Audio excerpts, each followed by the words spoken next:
In today's video, I want to show you the top 5 worst exercises for people over the age of 40 and what to do instead. If you're trying to stay strong, active, and protect your joints in the long term, then you want to avoid these exercises. I have trained thousands of clients in this age group, from parents to CEOs to former athletes, and these movements are the ones that cause the most problems, even in people who think they're doing everything right. So here are the 5 exercises I would avoid and what I would replace them with. Now, before getting into this video, I need to add some important context, and if you don't like context, you could just skip over this part. The truth is, there are no good or bad movements in isolation. It always depends on who's doing them, how they're being performed, and what the person's goals are. For example, a powerlifter preparing for a competition has every reason to perform heavy squats or deadlifts because the reward far outweighs the risk in that setting. But if you're a 45-year-old entrepreneur hunched over a laptop all day with tight hips and a cranky low back, those same lifts could carry a much higher injury risk compared to the other ways of building strength. Another layer to consider is recovery.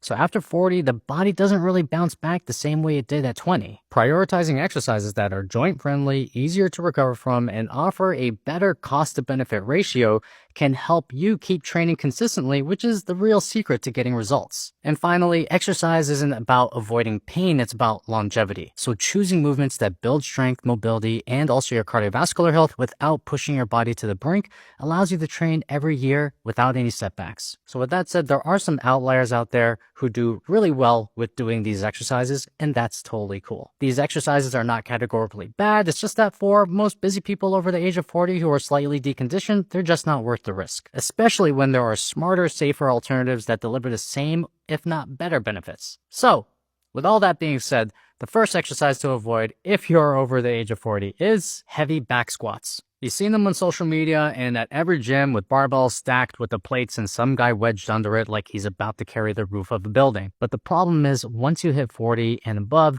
heavy axial loading puts massive amounts of compression on the spine and knees. And if you're lacking mobility, and let's be honest, most people are, you end up leaning forward or compensating in some way, shape, or form, which shifts a lot of your stress straight to your knees or lower back. Something people may not know is that heavy back squats are an advanced exercise that's disguised as a simple one. You have to breathe and brace. You have to make sure the bar path is in a straight line. Also, where the bar lies on your back is a big factor on what muscles we're using when we're lifting. The form you need to do a heavy squat is more technical than we give it credit for. And yes, we can spend a couple weeks to a month to get the perfect form down, or we could just do these exercises instead. Instead of heavy back squats, I would recommend Bulgarian split squats or leg presses. Bulgarian split squats are a brutal exercise, but they also let you build equal strength in each leg. They challenge your core and your balance, and also because you are having the weights beside you, you are putting a little bit less pressure on the lower back. And the great thing about Bulgarian split squats is the fact that you can modify them. If you want to put a little bit more pressure on your glutes, you would be leaning forward. If you want to put a little bit more pressure on your quads, you'd be leaning a little bit more back. Now, leg presses allow you to load a bit heavier without the compression on the spine. It still allows you to get strong legs, and it also dictates the movement for you, which helps with injury prevention. And one thing to note about the leg press is your foot placement means everything. So when your feet are placed higher on the leg press, you will activate more of your glutes. When they are placed lower, they will put a little bit more pressure on your quads. In your case, you want to find the perfect leg position that is going to be sufficient for avoiding injury. Now, the next one might piss off a lot of people, but I gotta say it. And it is the conventional deadlift. And I'm a huge fan of deadlifts because after you do them, you feel like a beast. And also, if you have the form down right, it becomes one of these exercises where you can lift beyond your fighting weight. But the ugly truth is, the older you get, the harder it is to recover from heavy conventional pulls. And also, when the bar is in front of you and you're in that deep hinge position, it puts your lumbar discs under an insane shear force. If your hamstrings or your hips are tight, you will eventually round your lower back, and that's when you get the famous "I tweaked my back" stories. Now, something you'll understand with conventional deadlifts and also squats is the ego. There's just something about doing these exercises that just wants you to slap on more 45-pound plates on each side and just go ham. And that is exactly the last thing we want to be doing over the age of 40. We have to understand that we're not in high school anymore, and we actually need to tame the ego, especially when we're in the weight room. Now, if you still like doing deadlifts but want to take some of the risk away, I would recommend trap bar deadlifts instead, because it puts the weight in line with your body. Instead of having the bar right in front of you, you'll be in the actual bar path, which reduces a lot of stress on your spine. Another one I would recommend is the hip thrusts because they isolate the glutes and give a little bit of work to the hammies without putting any strain on your lower back. With these exercises, you get the same posterior chain gains with a lower risk profile. Now this one, not a lot of people are going to be happy with me, but it has to be said. And I'm talking about long distance running, specifically training for marathons. So I had a client who was 52 and wanted to train for a marathon so he could cross it off his bucket list. So 5 days a week, he would do 10 miles each run, and he was lean, but something was wrong. Eventually, his knees ached constantly. When we checked his blood work, we saw his testosterone completely tanked. And when you look at him, he was more gaunt than fit. And the worst of it was when he wanted to pick up his 3-year-old grandson, and his back started screaming in protest. But the wake-up call came during a DEXA scan. Despite all the running, he had lost a significant amount of muscle mass and a little bit of bone density. To put it bluntly, he was aging himself with all that pounding and all that increased cortisol combined with muscle loss. It was basically like he was running himself old. So we did something that was very simple. We actually had him drop the miles. Then we had him switch over to zone 1 training, which is walking or walking on an incline while lifting weights at least 3 times a week and maybe doing the odd sprint here and there. 6 months later, he gained 7 pounds of his lean mass back. His total and free testosterone shot up by 25%. He didn't see any pain in his knees, and he could pick up his grandson without any pain. And look, I love a runner's high as much as the next person, but pounding the pavement for hours a week is a slow grind on your knees, hips, and ankles. Excessive long-distance cardio also can jack up your cortisol, which can eat into your muscle mass and kill recovery for strength training. As we get older, strength training becomes just as important as cardiovascular training. Something else I've noticed with a lot of clients that come in, they think that they have to do long-distance running in order to lose the weight. They think about it as being mandatory when the reality is it's highly optional. And I talked about this in this video right over here where I talk about dropping 30 pounds, where if you don't pair up a proper strength training program and make sure that you're getting the adequate protein intake, with long distance running, you will eventually lose a good amount of muscle, which will affect your metabolism. And the worst part is that most people don't even like doing it. They feel like they have to do it because it's what David Goggins and everyone else on the internet is telling them what to do. Who's gonna carry the boats? My recommendation is walking.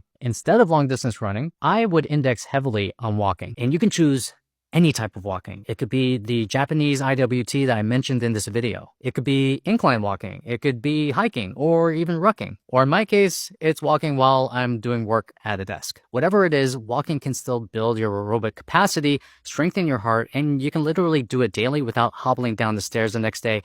Other thing about walking is the fact that it improves recovery because of its low intensity. Walking is what I call low-cost cardio, where you get most of the benefits and none of the risks. The next exercise that I would avoid is going to be heavy barbell bench presses. I was at my local gym and I was chatting with the owner who had just won the Masters division in a local bodybuilding competition. So basically he's one of those guys that you would want to listen to. Now, side note, one of the reasons I love lifting there is because they have a ridiculous lineup of exercise machines. It's almost like a candy store for lifters. Anyways, as we were talking, we got into the topic of exercises we would avoid because we were both over the age of 40. His answer was the barbell bench press. Now, during his prep, he was having great workouts, and he actually thought, hey, what's up? Bench pressing is fun. Let's go give this a go again. And his first session felt great. The second session was still fine. And the third session was when his shoulders started whispering, "Hello, it's me." Now, this was a guy who had decades of experience. He had great form, but unfortunately his ego got in the way and he wanted to load the bar like it was 10 years ago, which over the age of 40 is basically like saying to your joints, let's see what breaks first. And now he's completely sworn up bench pressing, and honestly, I get it. You see, what happens is the bar locks your hands and shoulders in a fixed position, which can pinch your rotator cuff and also irritate your AC joint, especially if you've built up decades of bad posture from sitting. Much like the conventional deadlift and the heavy squat, this is an advanced exercise that's disguised as a simple one. Also, the heavier we go, the more complexity we're bringing into the process. And all of this gets amplified when we use a barbell. Now, instead of barbell bench presses, what I would do instead is either machine presses or dumbbell presses. Machines can give you stability so you can really focus on pushing with power, and dumbbells will allow your shoulders to move more naturally and also help you adjust your grip to where you're strongest and safest. You will still get the chest gains, but your shoulders won't hate you for it. Now, this last one is the ultimate look at me suffer type of exercise, and it adds a ton of money to a physiotherapist's bank account. It is the burpee, and the biggest problem is that most people turn them into a hat push-ups, sloppy jumps, and spinal stress. If you've got any wrist, shoulder, or back issues, burpees can magnify them because every time you drop down and take your knees in, you're essentially rounding your back and putting pressure on your wrists and shoulders as you're doing it. And again, this is an advanced exercise that's disguised as a simple one. Most people, not saying all, but most, lack the strength and mobility to do them properly. When someone does this in a workout, they're usually aiming for high reps or absolute exhaustion. When you combine both of those factors together, it is a formula for disaster. Also, something I've noticed with some of the greatest strength coaches on the planet is that none of them prescribe burpees for their athletes. Success leaves clues, and that should be telling you something. Now, instead of burpees, I would do sled pushes or break these movements up into a circuit. So sled pushes light up your entire body in a safe and joint-friendly way. It's a little harder to do these with the wrong form, which is why it's a great exercise for people over 40. But if you don't have a sled, I would just break up these exercises that the burpees tell you to do and specialize them in a circuit. So this would mean doing a set of squats, then immediately going into a set of push-ups, then immediately going into a set of jump squats. Now, both of these options are going to leave you gassed without any trips to the chiropractor. Now, let me be clear. There are no bad exercises. An exercise becomes bad when you do it with poor form, too much weight, or on a body that's not conditioned for it. And something you probably know by now is that after 40, your priorities shift. Injury prevention has to come before chasing numbers because the older we get, the longer recovery takes. And I'm not just talking about a workout perspective. I'm actually talking about from an injury recovery perspective. The worst thing that can happen to you is having to spend less time at the gym because you're constantly injured. And the smartest plan is to pick the exercises you can do for life, ones that deliver the best return without beating you up. So when I program these for clients, these are the ones I usually leave out for all of the reasons listed above. After the age of 40, your training needs to be about maximizing gains while minimizing wear and tear. We have to understand that we're not in high school anymore. We're not Al Bundy, who's reliving his glory years of being at Polk High. We have to drop the ego lifts and use smarter swaps. And this is going to allow us to train longer, recover faster, and also feel better, not just in the gym, but in everyday life. Thanks for watching, and I'll see you on the next video.